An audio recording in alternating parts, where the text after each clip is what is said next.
Assalamualaikum warahmatullahi wabarakatuh. Pada kesempatan kali ini kami akan mempresentasikan tugas mini tesis sebagai bahan ujian akhir semester dari mata kuliah Knowledge Management. Kami beranggotakan yang pertama adalah Saudara Ferry Febrianto, yang kedua saya sendiri Halimah Trofinah, yang ketiga adalah Saudari Tri Haryanti. Pada mini tesis kali ini kami mengambil judul pengaruh knowledge management terhadap peningkatan kinerja dosen pada proses belajar mengajar di STIMIK Tunas Bangsa Banjarnegara. Pendahuluan. Dalam dunia pendidikan, sumber daya manusia merupakan salah satu faktor penting. Kinerja yang dimiliki oleh setiap SDM, terutama pada tingkatan perguruan tinggi, menjadi dasar dan sebagai tolak ukur dari kualitas sebuah instansi dan kualitas mahasiswa itu sendiri. Dosen juga menjadi faktor paling penting dalam penilaian sebuah perguruan tinggi yang dilakukan oleh lembaga pemerintah seperti Badan Akreditasi Nasional Perguruan Tinggi untuk menentukan kelayakan dan keberlangsungan proses pendidikan di instansi yang terkait. Dalam hal ini adalah STIMIK Tunas Bangsa Banjarnegara. Nah, di sini seringkali sebuah perguruan tinggi negeri maupun perguruan tinggi swasta sering mengajukan permasalahan mengenai kinerja dan kemampuan intelijensi dosen karena adanya kebutuhan intern, misal kebutuhan akan rasio antara dosen dan siswa untuk menjadi syarat akreditasi dan lebih mengedepankan kuantitas daripada kualitas dosen itu sendiri. Nah, hal seperti itulah yang sangat berpengaruh terhadap proses belajar mengajar di sebuah kampus, dan ini juga terjadi di salah satu kampus di Banjarnegara, termasuk STIMIK Tunas Bangsa Banjarnegara. Nah, dalam penelitian kali ini kami mengambil rumusan masalah ada 2 poin. Yang pertama, kemampuan kinerja dosen masih belum memenuhi standar kampus dan dari standar dari segi pemerintah itu sendiri. Yang kedua, kinerja dari dosen yang ada belum dapat memberikan kualitas tertentu bagi mahasiswa.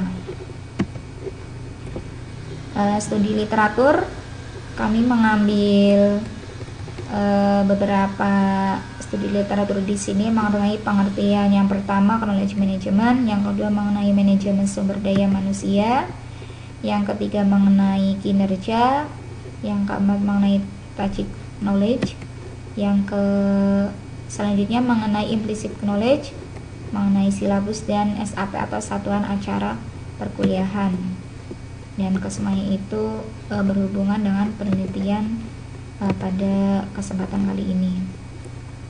Lanjut ke metode dan pembahasan. Yang pertama adalah metode yang digunakan di penelitian kali ini adalah dengan menggunakan pendekatan kualitatif dan metode studi kasus. Nah, yang sudah jelas adalah studi kasusnya di kampus STIMIK Tunas Bangsa Banjarnegara. Pembahasan selanjutnya adalah mengenai standarisasi terhadap SAP dan silabus STIMIK Tunas Bangsa Banjarnegara dengan melakukan kesesuaian silabus atau satuan acara perkuliahan yang sudah ada di kampus terhadap standar pemerintah secara nasional maupun kalau misalkan bisa secara internasional. Selanjutnya data yang kami peroleh atau kami olah untuk penelitian kali ini adalah yang pertama dari data absensi atau presensi dosen itu sendiri, karena nanti berkaitan dengan yang namanya disiplin. Selanjutnya mengenai jurnal perkuliahan, mengenai absensi mahasiswa dan jurnal lainnya. Selanjutnya hasil kuesioner evaluasi kinerja dari dosen yang kami ambil dari beberapa sampel mahasiswa untuk memberikan pendapat mereka atau masukan mereka mengenai metode mengajar dosen. Dan hasil evaluasi akademik berupa bisa penelitian, jurnal, dan literatur lainnya. Selanjutnya penerapan silabus dan SAP yang telah distandarisasi berdasarkan aturan instansi dan pemerintah. Lanjut ke hasil di sini ada sebuah diagram pengaruh KM atau knowledge management bagi kinerja dosen di STIMIK Tunas Bangsa. Kalau kita lihat di diagram di sini, kinerja dosen di salah satunya di STIMIK khususnya itu dipengaruhi oleh beberapa faktor. Ada faktor berdasarkan kriteria kualitas dosennya, dan dari segi manajemen dan personal yang termasuk knowledge manajemennya. Nah, dari segi kriteria kualitas dosen yang distandarisasi oleh STIMIK itu yang pertama adalah dari segi disiplinnya, misalnya prestasi akademik yang telah dilakukan atau diperoleh, dan tingkat kepuasan dari mahasiswa mengenai kinerja dosen. Salah satunya adalah dalam metode ajar mengajar dosen itu sendiri terhadap mahasiswa.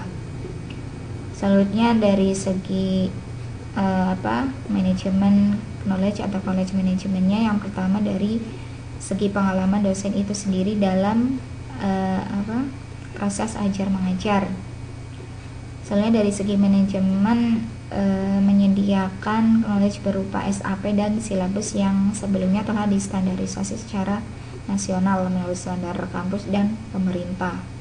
Nah, kalau personal knowledge ini termasuk dalam tacit knowledge, sedangkan dari segi SAP dan silabus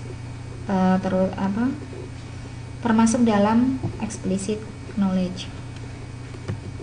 Nah, ini ada keterangannya. Yang pertama, kinerja dosen dipengaruhi oleh beberapa faktor yang menjadi kriteria kualitas seorang dosen yang sudah disebutkan tadi adalah disiplin, prestasi akademik, dan tingkat kepuasan mahasiswa. Selanjutnya, faktor lain yang berpengaruh adalah knowledge berupa tacit. Di sini kalau misalkan dosen di STIMIK adalah berupa pengalaman ajar mengajar dosen terhadap mahasiswa, dan explicit knowledge berupa SAP dan silabus yang diperoleh dosen dari manajemen kampus. Selanjutnya, kesimpulan dari penelitian pada kesempatan kali ini adalah yang pertama, dengan pemanfaatan KM atau knowledge management berupa tacit knowledge dan explicit knowledge tadi sangat atau dapat berpengaruh terhadap peningkatan kinerja dosen dalam proses belajar mengajar itu, karena dengan adanya SAP dan silabus yang standarisasi yang terbaru atau baru, dosen itu dapat mendapatkan pengalaman dan ilmu baru dari situ, sehingga nanti bisa di sharing ke mahasiswa. Nah, proses tadi juga berpengaruh pada kualitas pembelajaran bagi mahasiswa. Nah, ini beberapa pustaka yang kami ambil berpengaruh terhadap penelitian yang kami lakukan menggunakan ada 4 pustaka. Salah satunya adalah menggunakan kbbi.web.id. Baik, demikian presentasi yang kami sampaikan. Mohon maaf bila ada kekurangan. Saya akhiri. Wassalamualaikum warahmatullahi wabarakatuh.